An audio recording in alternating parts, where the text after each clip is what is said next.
2026 में भी आप लोग कंफ्यूज हो कि वेट गेन कैसे करें, मसल मास कैसे बिल्ड करें। कोई बात नहीं, मैं भी कंफ्यूज था 2024 में। तब मेरे पास अगर एक गाइडेंस होती तो मैं अपना बल्क बहुत अच्छे से कर पाता। लेकिन कोई नहीं, देर से ही सही, लेकिन हम आज सब कुछ सीख चुके। तो मैंने बहुत सारी गलतियां की है अपनी इस बल्क जर्नी में, और बहुत सारे टिप्स भी मैं सीखा हो कि कैसे बल्क अप किया जा सकता है। 2024 में मैंने जब बल्क स्टार्ट किया था तब मेरा वेट 60 केजी था, और आज मेरा वेट 88 केजी है, जिसमें मैंने मैक्सिमम मसल मास बिल्ड किया है। तो वो मैंने कैसे किया वो मैं आज आपके साथ शेयर करने वाला हूँ। आपका ये मसल मास बिल्ड करने का सपना सिर्फ दो ही चीज़ों पे डिपेंड करता है। एक होता है आपका फूड और दूसरा होता है आपका ट्रेनिंग। तो सबसे पहले बात करते हैं फूड की। तो फूड ही आपका बल्क डिसाइड करेगा। जब आप कैलोरी सरप्लस में खाओगे तो वो एक्स्ट्रा कैलोरी बॉडी आपको मसल मास बिल्ड करके देगी। तो हमें उसी साइंस के थ्रू आगे जाना है कि हमारी बॉडी को जितनी कैलोरीज की नीड है उससे थोड़ा कैलोरीज ज्यादा देंगे, जिससे वो बल्क कर पाए। बल्क में ऐसा नहीं हो सकता कि सिर्फ और सिर्फ आप मसल मास पुट ऑन करो, साथ में थोड़ा वाटर वेट भी आएगा और फैट भी आएगा। उससे डरना नहीं है, लेकिन आपका जो बल्क है वो मैक्सिमम आपकी डाइट पे डिपेंड करता है। मैंने बहुत सारे लोगों को देखा है कि वो मुझसे कहते हैं कि भाई मैं तो इतना खाता हूँ लेकिन फिर भी मेरा वेट गेन नहीं हो रहा। तो वहाँ पे प्रॉब्लम क्या हो रही है? इस दुनिया का कोई भी ऐसा पर्सन नहीं है जो अगर कैलोरी सरप्लस में खाएगा तो उसका वेट पुट ऑन ना हो। आपको लगता है कि आप खा रहे हो, लेकिन आपकी बॉडी को जितनी नीड है, जो कैलोरीज का नंबर है, अगर आप उससे ज्यादा नहीं कंज्यूम करोगे तो आपका वेट कभी भी गेन नहीं होगा। तो आपको सबसे पहले अपना मेंटेनेंस कैलोरीज निकालना है। ऑलरेडी मैंने एक पूरा डाइट पे वीडियो बनाया है, तो आप चाहो तो उसे भी देख सकते हो। तुम्हें अपना मेंटेनेंस कैलोरीज फाइंड आउट करना पड़ेगा। कैसे करोगे? अपनी बॉडी वेट को 30 से मल्टीप्लाई करो, एक नंबर मिलेगा तुम्हें, वो तुम्हारा अप्रोक्स कैलोरीज होगा। उसके साथ में तुम्हें क्या करना है कि 60% carb, 20% protein and 20% fat consume करना है। 1 ग्राम कार्ब में 4 कैलोरीज होती है, तो उसका 60% निकाल के उसे 4 से डिवाइड करो। फैट में 1 ग्राम में 9 कैलोरीज होती है, तो 20% निकाल के उसे 9 से डिवाइड करो। उसके बाद प्रोटीन में भी वही होगा कि 20% निकाल के 4 से डिवाइड करो, तब आपका प्रोटीन मिल जाएगा। तो इस तरह से आपको अपने calories, protein, carb and fat निकाल देना है। मुझे पता है कि आप लोग मेहनत नहीं करोगे, तो नीचे एक एक्सेल फाइल दे रहा हूँ, उसमें अपना बॉडी वेट के according calories, protein, carb and fat देख लेना। अभी बल्क करने में थोड़ी सी टिप्स होती है कि बहुत सारे फूड ऐसे ही अगर तुम उसे कंज्यूम करने लगोगे तो वो बहुत ही लो अमाउंट में बहुत ज्यादा कैलोरीज रखते हैं। जैसे कि फैट, तुम्हें लगेगा कि इतना ऑयल इतना ही तो है, उसमें क्या हो जाएगा, लेकिन उतने ही ऑयल में बहुत ज्यादा कैलोरीज होती है। जैसे हमारे नट्स, पीनट्स हो गया, वॉलनट्स हो गया, बहुत सारी चीजें, उसका अमाउंट बहुत ही छोटा दिखता है, लेकिन जब बात आती है कैलोरीज की तो वो कैलोरी डेंस फूड है, उसमें बहुत ज्यादा कैलोरीज हो सकती है। तो आपको क्या करना है, आपकी डाइट में फैट को इंक्लूड करना है, हाई क्वालिटी फैट। जब आप फैट वाले फूड कंज्यूम करना स्टार्ट करोगे तो बहुत ही कम खाकर भी आप बहुत ज्यादा कैलोरीज कंज्यूम करोगे, तब आपका कैलोरी सरप्लस बनना स्टार्ट होगा। वेट गेन की जो जर्नी है वो मैक्सिमम कार्बोहाइड्रेट पे डिपेंड है कि आप किस क्वालिटी के कार्बोहाइड्रेट कंज्यूम कर रहे हो।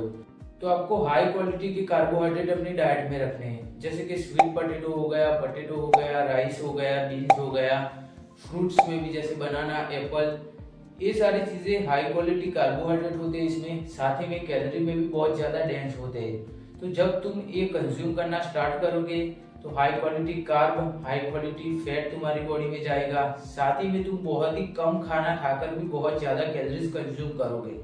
जब तुम एक्स्ट्रा कैलोरी कंज्यूम करोगे तो वो तुम्हारी body fat, muscle and water weight में कन्वर्ट करेगी, जिससे तुम्हारा वेट गेन होना स्टार्ट हो जाएगा। और इसी प्रोसेस को तुम्हें कंटिन्यू रखना है। ऐसा नहीं है कि एक बार कैलोरी सरप्लस किया तो हमेशा तुम्हें उससे रिजल्ट मिलता रहेगा। एक टाइम ऐसा आएगा कि उस कैलोरीज से तुम्हें रिजल्ट मिलना बंद हो जाएगा, तो तुम्हें फिर से 100-200 कैलोरीज को इंक्रीज कर देना है, अपने खाने को थोड़ा इंक्रीज कर देना है, जिससे फिर से तुम्हें बल्कअप कर पाओ। मैंने अपनी इस 2 साल की जर्नी में सिर्फ एक ही चीज की है कि 2 से 3 महीने में मैं 200 से 300 कैलोरी सरप्लस कर देता था। मतलब कि अगर मैं अभी 2000 कैलोरीज कंज्यूम कर रहा हूँ तो आज से 3 महीने बाद मैं 2300-2200 कैलोरीज कंज्यूम करना स्टार्ट करूंगा। क्योंकि हमारी बॉडी किसी भी चीज को एडॉप्ट कर लेती है, जब वो एडॉप्ट हो जाता है तो हमें फिर से उस प्रोसेस को करने के लिए थोड़ा पुश करना पड़ता है। तो आपको भी अपनी बॉडी के साथ थोड़ा स्मार्ट प्ले करना है। जब आप एक जगह रुक जाओ तो आपको फिर से कैलोरी सरप्लस करना स्टार्ट करना है और एक प्रोसेस आपको 1 से 2 साल करना है, जिससे आप ज्यादा से ज्यादा मसल मास बिल्ड कर पाओगे। आपका गोल होना चाहिए कि मुझे वेट गेन नहीं करना है, मुझे मसल मास गेन करना है। मैंने देखा है कि लोग बल्क के नाम पे डर्टी बल्क करने लगते, मैक्सिमम फैट पुट ऑन ही करते और उसके बाद जब वो फैट को रिड्यूस करने जाते तो फिर से जहाँ थे वही आ जाते। तो आपको ये गलती नहीं करना है। आपको 200 से 300 कैलोरीज ही सरप्लस करना है, जिससे मैक्सिमम आप अपना मसल मास इंक्रीज करोगे, ना कि फैट। डाइट भी आपका सिंपल ही रहेगा कि मैक्सिमम आपको फैट एंड कार्बोहाइड्रेट पे डिपेंड रहना है। ऐसा नहीं हो सकता कि आप प्रोटीन को भुला दो। प्रोटीन आपका मसल मास रिकवर करेगा और नया मसल मास बिल्ड करने में आपकी हेल्प करेगा। आपको अपना प्रोटीन इंटेक जितना भी है उसे पूरा करना है। उसके भी सोर्स की बात की जाए तो eggs, chicken, fish, dairy product, दूध, दही, पनीर, इन सब से आपको अपना प्रोटीन इंटेक पूरा करना है। ट्रेनिंग में बहुत सारी गलतियां होती है। सबसे पहली गलती आती है 6 दिन जिम जाना। 6 दिन जिम जाने लगते हैं बॉडी बिल्डर की तरह, 2-2, 3-3 घंटा एक्सरसाइज करना, पावर लिफ्टर की तरह वेट उठाना, हवाबाजी करना। ये सब नहीं करना है आपको हफ्ते में सिर्फ और सिर्फ 3 से 4 दिन जिम जाना है। मुझे पता है कि जब हम जिम ज्वाइन करते हैं तो थोड़ा उत्साह रहता है कि 6 से दिन जिम जाएंगे, लेकिन आपको ये गलती नहीं करना है। 3 से 4 दिन मैक्सिमम जिम जाना है। ऐसा अपना वर्कआउट स्प्लिट बनाओ जिसमें हर मसल 2 बार ट्रेन हो सके।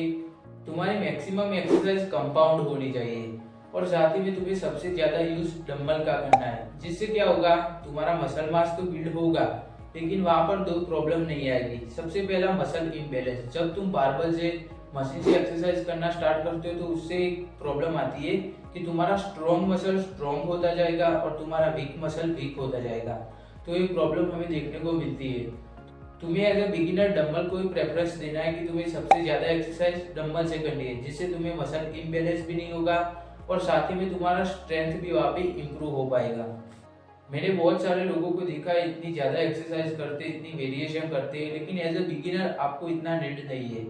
हर मसल ग्रुप के लिए आपको 2 ही एक्सरसाइज करना है। बड़े मसल के लिए आपको 3 सेट लगाना है, छोटे मसल के लिए आपको 2 सेट लगाना है। रैप रेंज भी आपकी वही होनी चाहिए 8 से 12 के बीच में। आपको वेट उठाने पे फोकस नहीं करना है, आपको आपकी फॉर्म एंड टेक्निक पे फोकस करना है। आपको वेट तो उठाना ही है, लेकिन सही फॉर्म एंड सही टेक्निक के साथ उठाना है। कि आप ऑलरेडी एक कैलोरी सरप्लस में हो तो आपका प्रोग्रेस बहुत ही अच्छा हो सकता है।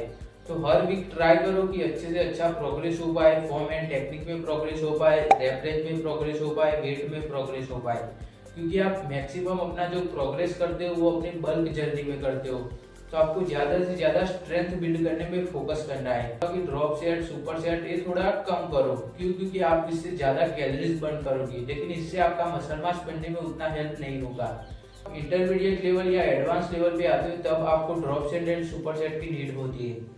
लेकिन हम लोग क्या करते हैं, किसी बॉडी बिल्डर को, किसी पावर लिफ्टर को देखा है सब करते हुए तो हम भी करने लगते हैं, लेकिन ऐसा नहीं होता।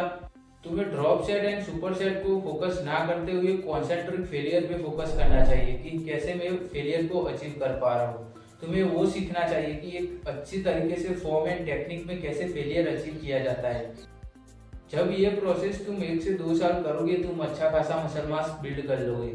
यही प्रोसेस होता है मेरे भाई बल्क का कि eat hard, train hard and sleep hard. तुम्हें सोने पर भी फोकस करना है। 7 से 8 घंटा डीप क्वालिटी स्लीप लेनी है तुम्हें, जिससे तुम्हारी रिकवरी इंप्रूव हो पाए।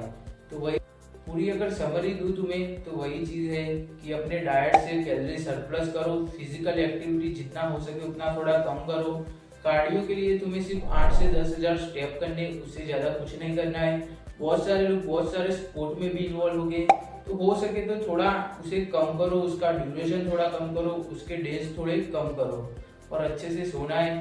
तो ये मेरा पर्सनल कोड है, eat hard, sleep hard and train hard. जब तुम इस चीज पे फोकस करोगे तब तुम्हारा बल्क होना स्टार्ट हो जाएगा। और तुम्हें छोटे विजन के साथ नहीं आना है कि 2 से 3 महीनों में इतना वेट पुट ऑन कर लूंगा, ये कर लूंगा। ऐसा नहीं करना है। 1 से 2 साल पूरा अपनी जर्नी को दो, जिससे तुम ज्यादा से ज्यादा मसल मास बिल्ड करोगे, ज्यादा से ज्यादा स्ट्रेंथ बिल्ड करोगे। और उसके बाद जब तुम कट करोगे तो तुम्हारे पास अपनी ड्रीम फिजिक होगी। तो कैसा लगा ये वीडियो नीचे कमेंट करके बताना। और भी कोई कंफ्यूजन हो तो कमेंट करना। और अच्छा लग रहा है तुम्हें ये सब तो लाइक एंड सब्सक्राइब करने के बारे में भी सोच सकते हो। Thank you for watching.